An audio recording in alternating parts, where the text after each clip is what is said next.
Adaptation in aerial animals. What is the main difference between vehicle on road and aeroplane? Road पे जो गाड़ियाँ रहती है और एरोप्लेन में क्या डिफरेंस है, तुम्हारे लिए क्वेश्चन है, ठीक है.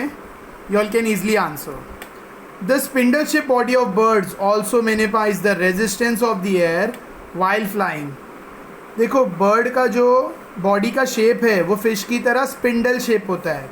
मैंने पहले भी बताया था, spindle shape is something like this, आगे से पॉइंटेड, पीछे से पॉइंटेड, ठीक है.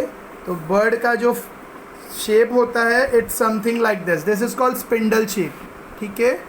तो बर्ड का जो स्पिंडल शेप होता है बॉडी, बर्ड की जो बॉडी स्पिंडल शेप होती है वो एयर के रेजिस्टेंस को मिनिमाइज करती है. उड़ने में जो अपोजिशन एयर रेजिस्टेंस मतलब अपोज करना, जो हवा उड़ने में अपोज करेगी, ठीक है, वो स्पिंडल शेप की वजह से मिनिमाइज हो जाती है और इससे बर्ड को फ्लाई होने में आसानी मिलती है. प्लस विथ हॉलो बोन्स, उनकी बर्ड्स की बोन्स हॉलो होती है. बर्ड्स की जो हड्डियाँ होती है वो खोखली होती है, ठीक है. A body covering of feather and modification of 4 leg into wings. देखो, ये सारी चीज़ें बर्ड को फ्लाई करने में हेल्प करती है. एक तो स्पिंडल शेप बॉडी, ठीक है, जिससे एयर रेजिस्टेंस कम हो जाता है. दूसरा हॉलो बोन्स, जिससे बॉडी का वेट लाइट हो जाता है. उनकी हड्डियाँ खोखली होती है यानी हल्की होती है, जिससे हल्के होने से उड़ना आसान हो जाता है. बॉडी पूरी पंखों से कवर्ड रहती है और उनके फ्रंट लिम्स, 4 लिम्स है बॉडी में, ठीक है.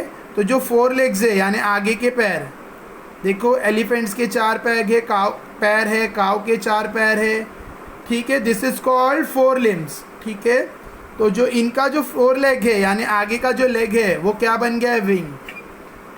बर्ड्स में जो आगे वाले पैर होते हैं वो विंग्स में मॉडिफाई हो चुके हैं. मॉडिफाई मतलब चेंज, ठीक है. विंग्स आ गए हैं instead of front leg.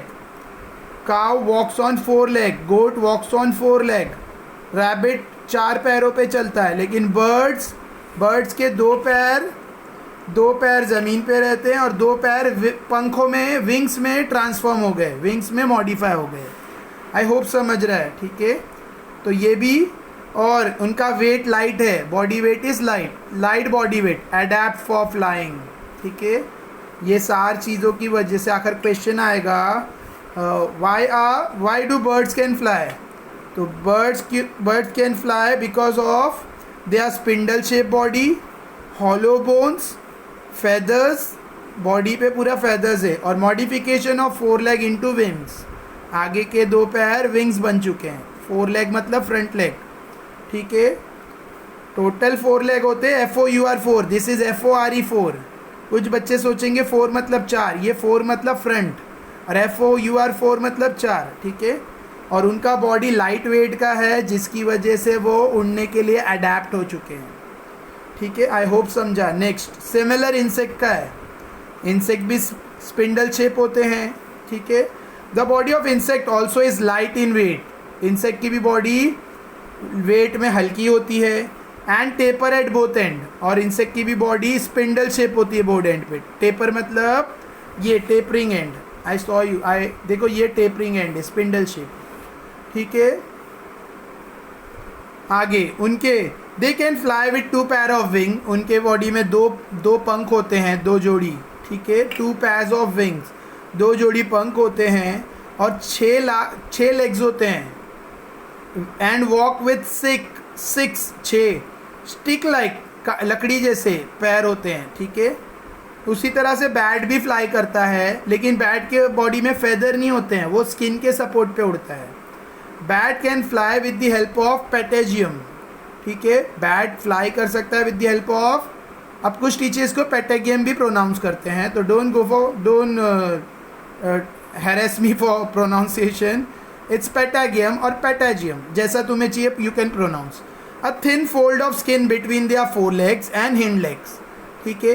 4 leg आगे के पैर, हिंड लेग पीछे के पैर. टोटल 4 लिम्स रहते हैं, 4 पैर होते हैं.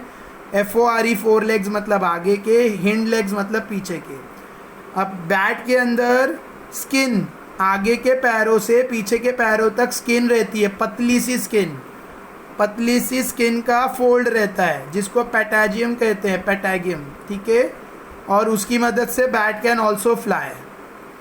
ऑब्जर्व, अब ये तुम्हारे लिए दिया है, अपने सराउंडिंग में जितने बर्ड्स और इंसेक्ट है उनको ऑब्जर्व करो, उनको देखो, ठीक है। आई होप समझा। यह देयर इज अ यहाँ पे अमेरिकन ईगल का डायग्राम दिया है, एक फ़ोटो दिया है, सॉरी पिक्चर दिया है।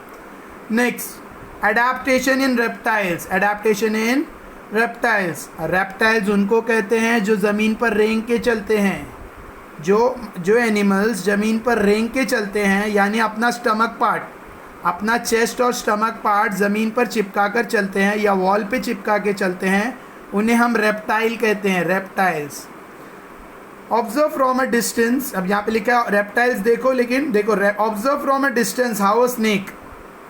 ऑब्जर्व करो, लेकिन स्नेक ऑब्जर्व कर रहे हो तो दूर से देखना है, नज़दीक से जाके नहीं देखना है स्नेक को। Observe from a distance how snake and earthworm creeps, ठीक है, स्नेक कैसा रेंगता है और अर्थवर्म कैसा रेंगता है। रेंगता है मतलब रगड़ के चलता है, बॉडी को घस के चलता है, ये ऑब्जर्व करने कहा गया है। Which organ do they use for creeping, किसकी मदद से वो क्रीप करते हैं, ठीक है।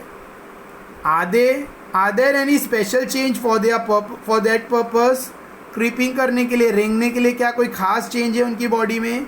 देखो स्नेक के तो लेग ही नहीं होते, तुम्हें पता है, फिर वो कैसे चलता है, वो अपना बॉडी पार्ट रेंगता है, क्रीप करता है, ठीक है।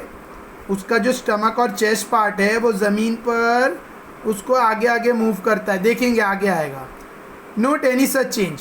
एनिमल लाइक हाउस लिजार्ड, घरेलू जो चिपकली होती है, हाउस लिजार्ड, गार्डन लिजार्ड, और जो घर के आंगन में पेड़ों पर जो लिजार्ड होती है, घर की लिजार्ड, गार्डन की lizard, crocodile etcetera, use their muscles for creeping. ये लोग कैसे चलते हैं, अपना चेस्ट पार्ट और स्टमक पार्ट का मसल्स यूज़ करते हैं रेंगने के लिए। Similarly they show adaptation in skin sole of feet, और उनकी जो फीट है, फीट का जो स्किन, उनकी जो फीट का सोल है उसमें भी अडेप्टेशन है, और उनकी स्किन में भी अडेप्टेशन है। उनकी स्किन और फीट सोल में अडेप्टेशन है, ठीक है। स्किन, उनकी जो बॉडी में स्किन है, चेस्ट पार्ट की, स्टमक पार्ट की, उसमें, और जो फीट का सोल है, सोल मतलब lower part of it, body colour etcetera, ये सब चेंज होता है, ठीक है। बॉडी कलर ये सब अडेप्ट हुआ है वातावरण के अनुसार। For example the house lizard and monitor lizard have claws toes and thin sole. Example जो घरेलू चिपकली होती है और जंगल में जो मॉनिटर लिजार्ड होता है, मॉनिटर लिजार्ड बड़े साइज की लिजार्ड होती है, जंगल में पाई जाती है। हैव क्लॉज टोड, हैव इनके पंजे होते हैं, इनके टोज में, पैरों में नाखून होते हैं, एंड थिन सोल, और सोल बहुत पतला सा होता है। Where snake have a scaly skin, और स्नेक की स्किन कैसी होती है, स्केली होती है, ठीक है। Adaptation for food in animal, adaptation for food in animal, खाने के हिसाब से क्या अडेप्टेशन है। देखो कुछ जीव शाकाहारी होते हैं, हर्बीवरस, कुछ मांसाहारी होते हैं, कार्निवरस, ठीक है। Sorry, we can characterize animal as herbivorous and carnivorous. हम लोग एनिमल को हर्बीवरस और कार्निवरस के हिसाब से समझ सकते हैं। Special adaptation are seen in each category to make the process of feeding easy. खास तरीके का अडेप्टेशन देखा जाता है इनमें, किसके आधार पर, खान पान के आधार पर, और इससे स्टडी मतलब इनका अडेप्टेशन ईजी हो जाता है। We will discuss this in greater detail in chapter of nutrition. देखो बाद में एक चैप्टर आएगा न्यूट्रिशन, उसमें एनिमल्स के खान पान के हिसाब से हम लोग जानवर को क्लासीफाई करेंगे। एनिमल और बर्ड्स को उनके खान पान के आधार पर क्लासीफाई किया जाएगा इन चैप्टर न्यूट्रिशन, ठीक है। वॉट्स द प्रोग्राम, अब यहाँ पे बच्चों को सजेस्ट किया जा रहा है कि नेशनल ज्योग्राफिक वाइल्ड चैनल देखो एनिमल्स के लिए, एनिमल्स की जानकारी के लिए डिस्कवरी चैनल देखो, और जानवरों के जो एनिमल्स है उनका फीडिंग हैबिट्स देखो कि वो क्या खाते हैं, कैसे खाते हैं, जैसे frog, snake, bird, mosquito, butterfly etcetera, ठीक है। नेक्स्ट, यहाँ पे कुछ बर्ड्स के और इंसेक्ट के फ़ोटो भी दिए हैं, यॉल कैन सी, तो तुम्हारे पास टेक्स्ट बुक होगा, आई होप सो। उसके बाद देर इज़ अ, यहाँ पे कुछ कंप्लीट द फॉलोइंग चार्ट दिया है फॉर स्टूडेंट्स, ठीक है। तो ये तुम्हें करना है, मैं थोड़ा सा हेल्प कर देता हूँ। शार्प टीथ लायन टाइगर, क्यों शार्प टीथ होते हैं? टू टेयर दी फ्लैश, ताकि मांस को फाड़ सके, ठीक है। उसी तरह से लॉन्ग एंड पॉइंटेड बीक, लंबी पतली चोंच किस में होती है? क्रो है, ईगल है, एक्सेट्रा। क्रो, ईगल, वल्चर, ये सब में लंबी और पॉइंटेड चोंच होती है, बीक होती है, ठीक है। क्यों होती है? Again to flesh, to tear the flesh. ये सब मांसखोर है, कौवा और ईगल, वल्चर, क्रो एक्सेट्रा, ये सब मांस खाने वाले पक्षी है। तो इनकी लंबी और नोकीली चोंच होती है। क्यों होती है? टू टेयर द फ्लैश, मांस फाड़ने के लिए। Third, short beak. Short beak किसकी होती है? पिजन, कबूतर की होती है, स्पैरो की होती है, ठीक है। क्यों इनकी शॉर्ट बीक होती है? टू पिक अप ग्रेन, दाना चुगने के लिए, दाना चुगना, ग्रेन पिक करने के लिए, ठीक है। Next, long and sticky tongue, लंबी सी चिपचिपी ज़बान। लंबी सी चिपचिपी ज़बान तो लिजार्ड की होती है, फ्रॉग की होती है, ठीक है। मतलब लिजार्ड है, फ्रॉग है, इनकी लंबी और चिपचिपी ज़बान होती है। क्यों लंबी? और ताकि ये इंसेक्ट, दूसरे मतलब कीड़े मकोड़ों को, इंसेक्ट और बग्स को अपनी ज़बान से दूर से ही पकड़ के खा लेते हैं। कैमेलियन जो रहता है, जिसको कुछ टीचर चैमेलियन भी प्रोनाउंस करते हैं, उसकी भी लंबी चिपचिपी ज़बान होती है इंसेक्ट पकड़ने के लिए, ठीक है। लॉन्ग नेक, लंबी गर्दन वाला जानवर, कैमल है, जिराफ है। लॉन्ग नेक वाले कैमल और जिराफ। क्यों इनकी लंबी गर्दन होती है? ताकि वो पेड़ों की पत्ती खा सके। ऊंचे ऊंचे पेड़ों की जो ऊपर लेवल की पत्तियां होती है, जो ज़्यादा टेस्टी होती है, उसको कैमल और जिराफ खा सके, इसके लिए नेचुरली उनकी नेक लंबी है। आई होप समझा। Next, adaptation for blending with surrounding. Adaptation for blending with surrounding, ठीक है। कुछ एनिमल सराउंडिंग के साथ ब्लेंडेड हो गए। ब्लेंडिंग मतलब घुल मिल जाना, सराउंडिंग के साथ घुल मिलना। देखो, कुछ बटरफ्लाइज, कुछ इंसेक्ट ग्रीन कलर की रहती है, तो वो आसानी से घास में, कुछ इंसेक्ट रहते हैं वो ग्रीन कलर के रहते हैं। क्यों इनका कलर ग्रीन होता है? ताकि वो आसानी से घास में छुपे रहे और अपने शिकारियों से बचे रहे। जो बर्ड्स उन इंसेक्ट का शिकार करेगी, वो उनको देख नहीं पाती जब वो घास में या पेड़ पर होते हैं, हरे पर होते हैं, ठीक है। तो उनका कलर ही कुछ वैसा होता है, इसलिए, ठीक है। So we can not easily spot colourful butterflies, lizard and grasshopper. हम लोग आसानी से नहीं देख पाते हैं कलरफुल बटरफ्लाइज को, लिजार्ड को, ग्रास हॉपर को। दे गेट, सॉरी कैमरे, now it's visible. They get camouflaged amidst grasses, ठीक है। वो लोग छुप जाते हैं, वो लोग घुल मिल जाते हैं घास से। मतलब उनका जो कलर है, वो लोग ईजिली, कॉम्फ्लेज मतलब ईजिली छुप जाते हैं, डिस्गाइज, यानी घास के अंदर वो लोग ईजिली अपने आप को छुपा लेते हैं, या पेड़ों पर, पेड़ों की शाखों पर, या पत्तों पर, या फूलों पर। बटरफ्लाइज का कलरफुल बटरफ्लाइज है तो वो पेड़ के फूलों में, पत्तियों में, या फिर कोई भी इंसेक्ट है तो वो अपने आप को आराम से छुपा लेते हैं, ठीक है, घास के, क्योंकि उनका कलर मैच हो जाता है, ठीक है, एक्सेट्रा।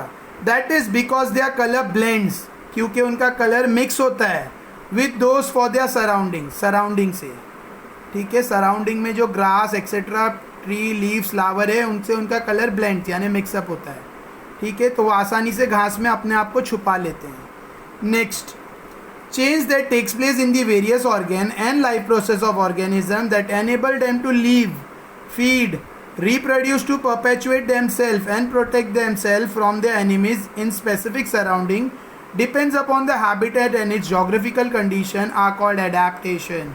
अब यहाँ पर adaptation का definition आया। आखिर क्वेश्चन पूछा है व्हाट इज एडेप्टेशन, तो ये पूरा आंसर है उसका, ठीक है। ऐसे बदलाव ऑर्गेनिज्म में, उसके ऑर्गेन में या उसके लाइफ प्रोसेस में, ऑर्गेनिज्म जानवरों में ऐसे बदलाव, ऐसे चेंजेस लाना पूरी उसकी ज़िंदगी के प्रोसेस में या कोई ख़ास ऑर्गन में उसके बॉडी के, जिसकी वजह से वो जिए, खाए पिए, ठीक है, और जन्म देवे, अपनी जैसी प्रजाति को आगे बढ़ाए, ठीक है, अपनी प्रजाति को आगे बढ़ाए, यानी अपने जैसे बच्चों को जने, और अपने आप को बचाए रखे दुश्मनों से, शिकारियों से, ठीक है। खास सराउंडिंग में किस पे डिपेंड करता है? डिपेंड करता है उनके हैबिटेट पर, खान पान रहन सहन पर और जोग्राफिकल कंडीशन पर, कि वो वातावरण का जोग्राफिक कंडीशन क्या है, हॉट डेजर्ट एरिया है या स्नोवी एरिया है या इक्वेटोरियल जोन है या डेंस फॉरेस्ट है। जोग्राफिकल कंडीशन इसको कहते हैं, ये बदलाव को कहते हैं अडेप्टेशन। ऑर्गेनिज्म अपने अंदर जो बदलाव लाता है सराउंडिंग के हिसाब से, जिसकी वजह से वो अपने दुश्मनों से बचा रहे, खाए पिए जिए, खाए पिए और अपने जैसे को जन्म देवे, मतलब बच्चे पैदा करे, ठीक है। ये पूरे प्रोसेस को कहते हैं अडेप्टेशन। आई होप तुम्हें समझा, ठीक है। आगे, अडेप्टेशन अचानक में नहीं होता है। Adaptation is not a sudden process, it's gradual and continuous. ये धीरे धीरे और लगातार होता है। ये कोई अचानक का प्रोसेस नहीं है कि 2 दिन में हो गया, 10 दिन में हो गया, नहीं। इसको कई करोड़ों साल लगते हैं, लेकिन ये धीरे धीरे होता है और लगातार होता रहता है। Difference in the structure and appearance of present day animal and animals of 1000 years ago are the adaptation that occurred according to the prevailing condition। जो फ़र्क तुम्हें आज के जानवरों में और अभी से जो 1000 साल पहले जानवर थे उसमें जो फ़र्क दिखता है वो क्यों है? बदलते कंडीशंस की वजह से। It is our duty to conserve this diversity, और ये हमारा काम है इस डाइवर्सिटी को बचा के रखना, ठीक है। ये जो डिफरेंस आ रहा है इसे हमारा काम है बचा के रखना, ठीक है। Darwin theory of evolution, Darwin's theory of, ये डार्विन का पिक्चर है, you all can see in your text book. Charles Darwin a biologist, Charles Darwin एक बायोलॉजिस्ट है। बायोलॉजिस्ट उन्हें कहते हैं जो एनिमल्स और प्लांट की स्टडी करते हैं, उसे कहते हैं बायोलॉजिस्ट। और जो प्लांट और एनिमल और बॉडी की स्टडी करते हैं सब्जेक्ट को कहते हैं बायोलॉजी। तो चार्ल्स डार्विन एक बायोलॉजिस्ट है। Studied numerous type of plant and animal and suggest that only those organism are likely to survive which can best adopt themself in changing environment. इन्होंने बहुत सारे एनिमल्स और प्लांट के बारे में पढ़ाई की, मतलब उनको ऑब्जर्व किया और फाइनली ये सजेस्ट किया कि वही जानवर सर्वाइव कर सकता है जिसके अंदर बदलते हुए माहौल, बदलते हुए वातावरण, एनवायरनमेंट के हिसाब से अपने आप को जो अडेप्ट कर ले। सिर्फ वही प्लांट और एनिमल, इन्होंने बहुत सारे प्लांट और एनिमल की पढ़ाई, मतलब उन पे रिसर्च किया और ये सजेस्ट किया कि वही ऑर्गेनिज्म जो बदलते हुए माहौल के हिसाब से अपने आप को ढाल ले वही सर्वाइव कर सकता है, ठीक है। और इस थियोरी को कहते हैं, this is called theory of survival of fittest. इस थियोरी को कहते हैं सर्वाइवल ऑफ फिटेस्ट, यानी जो फिट है वही बचेगा। This is Darwin's first principle, इसको डार्विन का फर्स्ट प्रिंसिपल कहते हैं। Next, in an organism, if an organism is born with a new beneficial characteristic and is able to survive, this change is preserved in the next generation. देखो, आखिर कोई organism कोई ख़ास तरीके के कैरेक्टर के साथ पैदा हुआ है जिसकी वजह से वो सर्वाइव कर रहा है। कोई ऑर्गेनिज्म आखिर कोई ख़ास कैरेक्टरिस्टिक के साथ बॉर्न होता है और वो सर्वाइव कर जाता है, तो वो चेंजेस, वो बदलाव अगले जनरेशन तक जाते हैं, मतलब उससे उसकी अगली पीढ़ी, उससे अगली पीढ़ी तक जाते हैं। इसको कहा जाता है डार्विन सेकेंड प्रिंसिपल, ठीक है। और इसका नाम है natural selection, theory of natural selection. अभी डार्विन की थियोरी तुम्हें डिटेल में 10th में पढ़ने मिलेगी। 10th का फर्स्ट चैप्टर है, यहाँ पे सिर्फ डार्विन का इंट्रोडक्शन है। 10th स्टैंडर्ड में फर्स्ट चैप्टर में डार्विन का पूरा कम से कम 4-5 पेजेस का एक्सप्लेनेशन है डार्विन्स की दोनों थियोरी का, ठीक है। सो मूविंग फॉरवर्ड, यहाँ पे तुम्हारे लिए क्वेश्चन है, why are living thing classified, which are the living organism को क्यों क्लासीफाई करते हैं। मतलब ये तुम्हारे लिए नहीं है, इसका आंसर यहाँ दिया हुआ है, नो नीड टू वरी।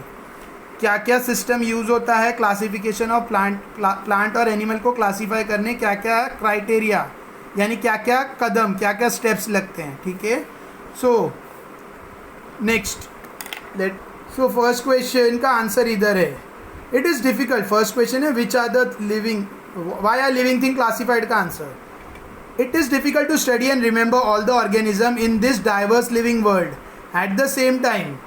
एक ही साथ इतने सारे जानवरों को पढ़ना और उनको याद रखना, इतने सारे प्रकार के जानवरों के बारे में पढ़ना और उनको याद रखना एक बहुत डिफ़िकल्ट काम है, वो भी डाइवर्स, मतलब अलग अलग तरीके से दिखने, रहने, खान पान वाले। Classification helps them in this respect. इस तो यहाँ पर इतने सारे जानवर को पढ़ना याद रखना मुश्किल है, डिफ़िकल्ट है बहुत, तो उसके लिए क्या किया जाता है? क्लासिफिकेशन। क्लासिफिकेशन की मदद से हम लोग इतने सारे जानवरों को ईजिली पढ़ और समझ सकते हैं। क्लासिफिकेशन मतलब उनको ग्रुप में बांट कर, ठीक है। Next, different scientist have used different criteria and independently, ये सेकंड का आंसर है, सेकंड क्वेश्चन का, which are the criteria use for. अलग अलग scientist, different scientist have used different criteria and independently classified plants and animal.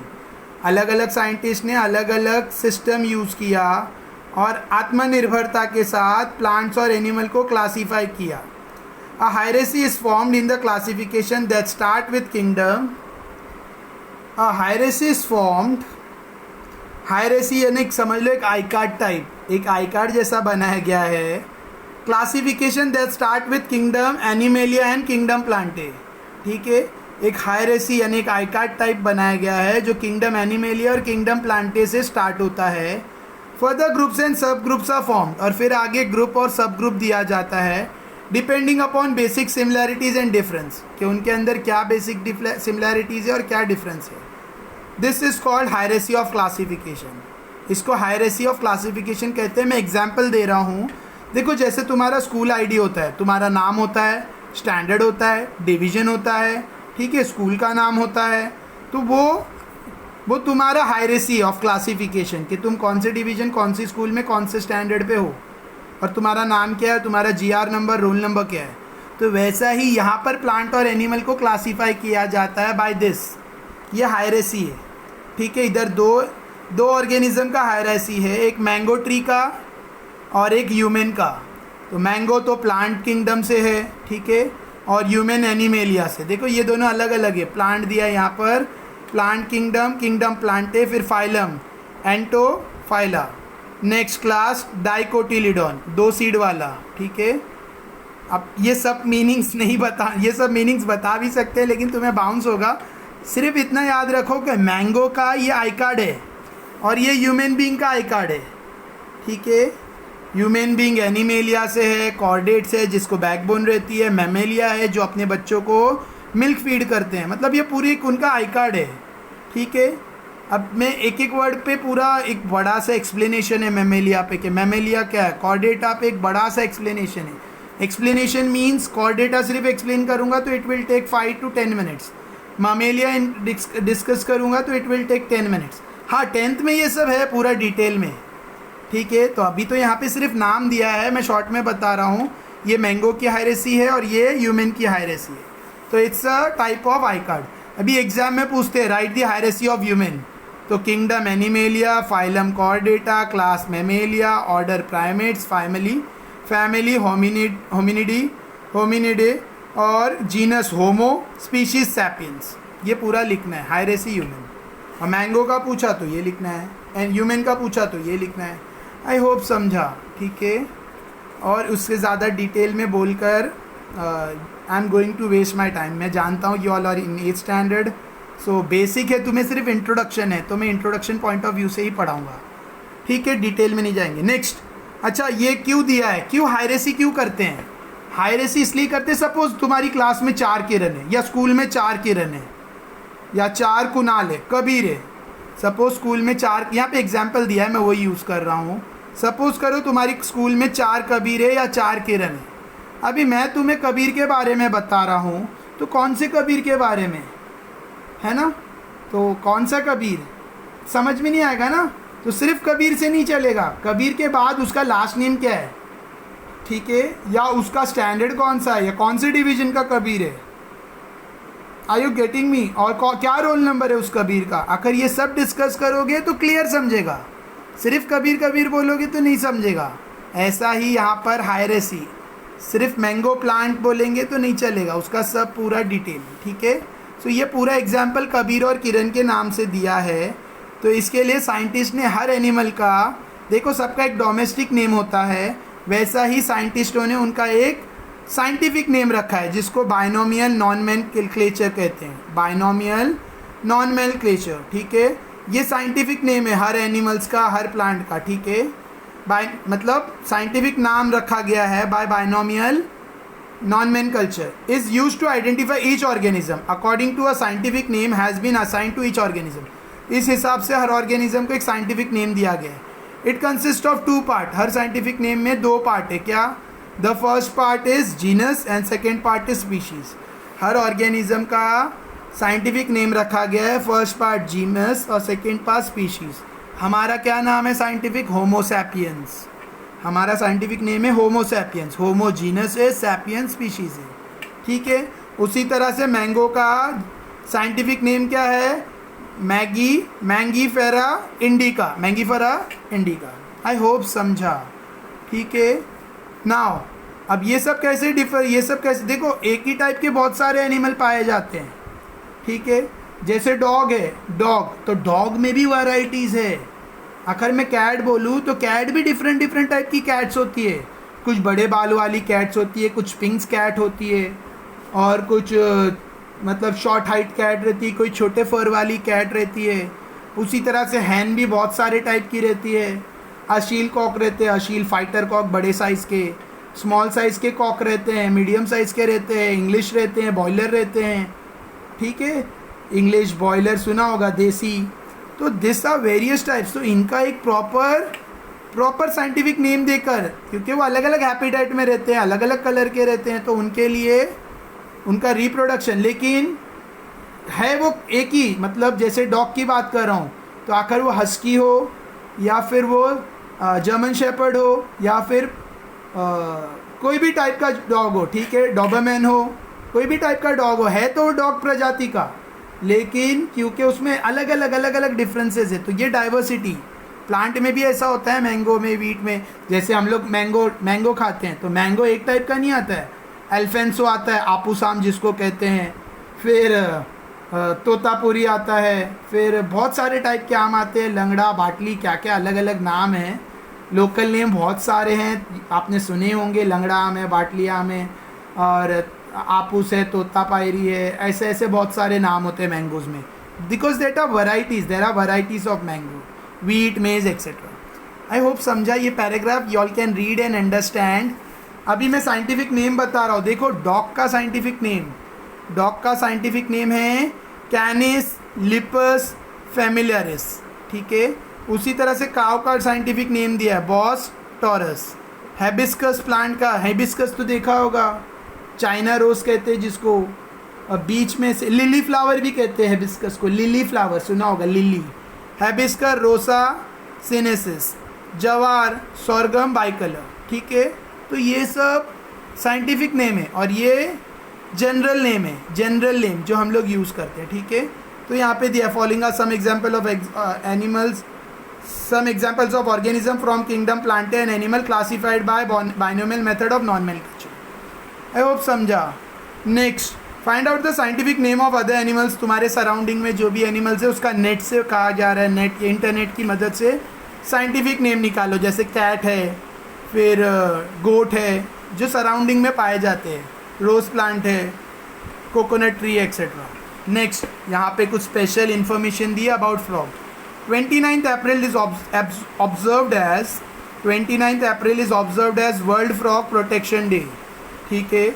देखो, मैं थोड़ा सा, मेरे बोलने में, रीडिंग में थोड़ा सा लड़खड़ाहट हो रही है, मतलब थोड़ा सा टंग स्लिप हो रही है, क्योंकि मैं नाइट में वीडियो बना रहा हूँ। इट्स अराउंड 1:30, और रीज़न इज़ कि दिन भर में टाइम नहीं मिल रहा है। We are taking online lectures.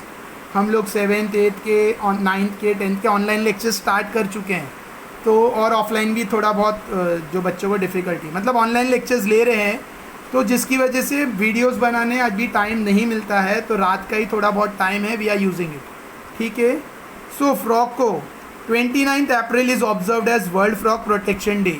29 April को वर्ल्ड फ्रॉग प्रोटेक्शन डे माना जाता है, और फ्रॉग्स को मारना या हार्म करने पर पाबंदी लगी है by wildlife protection act. कानून है, एक्ट मतलब कानून है जिसका नाम है वाइल्ड लाइफ प्रोटेक्शन।